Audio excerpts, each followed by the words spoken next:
മണ്ടരി പിടിച്ച് അടയ്ക്കായുടെ വലിപ്പമുള്ളൂ തേങ്ങാക്കി. അതിനാണ് ഒട്ട് വിലയില്ല. മാധവ, ഓ ആ മേളിലത്തെ കൊല്ലം കൂടെ വെട്ടിക്കോ. അത് അടുത്ത കൊയ്ക്കുള്ള മെമ്പറെ കളഞ്ഞിട്ടില്ല. നീ മെമ്പർ കുറിപ്പിനെ വെള്ളവും പഠിപ്പിക്കല്ലേ, വെട്ടിയിട.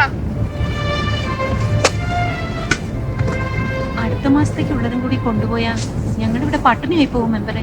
ഞാൻ എന്ത് ചെയ്യാനാ പെങ്ങളെ? ഇപ്പൊ തന്നെ 3-4 മാസത്തെ കുടിശ്ശിയായി. കൃഷ്ണനെയാണ് സ്വബോധത്തോടെ ഒന്ന് കണ്ടു കിട്ടുന്നുമില്ല. മുതലെവിടെ ഇരിക്കട്ടെ, പലിശയെങ്കിലും കിട്ടണ്ടേ. കുറച്ച് കാശ് ഈ മാസം ഞാൻ എവിടുന്നെങ്കിലും ഒപ്പിച്ചു തരാം. അപ്പോ അത് മുതലിലേക്ക് വെച്ചേക്കാം. ഈ വീടിന്റെ ആധാരം പണയത്തിലാ കൃഷ്ണൻ എന്നോട് പണം കടം വാങ്ങിയത്. അതറിയാമല്ലോ. അടവ് തെറ്റിയാ അടി തെറ്റിപ്പോവും. നോക്കി നിൽക്കാതെ ആ മടലും കൊതുമ്പും ഒക്കെ എടുത്ത് നന്നായി ഒതുക്കി കെട്ടി വെക്ക് ശാരദാമേ. അതെ,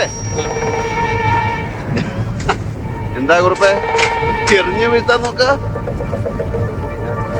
എന്താ തേങ്ങാ ജപ്തിയാ? ഇതൊന്നും വിളഞ്ഞിട്ടില്ലല്ലോ മാധവ. ഞാൻ പറഞ്ഞതാ അടുത്ത കൊയ്ക്കുള്ളതാണ്. ആ മെമ്പർ കുണ്ടായിസം കൊണ്ടല്ലേ. ഇനി എത്ര തെങ്ങ് കയറാനുണ്ട്? 5-8 കൂടെ ഉണ്ട്. എന്നാ വെയിൽ മൂക്കണ മുമ്പ് കയറിക്കോ. മൂപ്പായത് മാത്രം വെട്ടിയാൽ മതി. ആ വെട്ടുകത്തി നോക്കട്ടെ.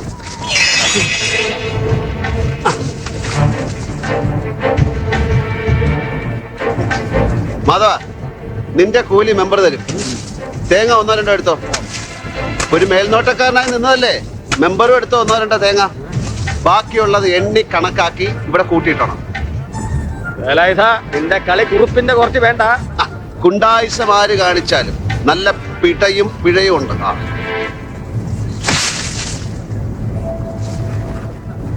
അപ്പൊ കുറിപ്പേട്ട, എല്ലാം പറഞ്ഞ പോലെ പോയിട്ട് വരാം. ഇത് അവന്റെ കൊടുത്തേക്ക്.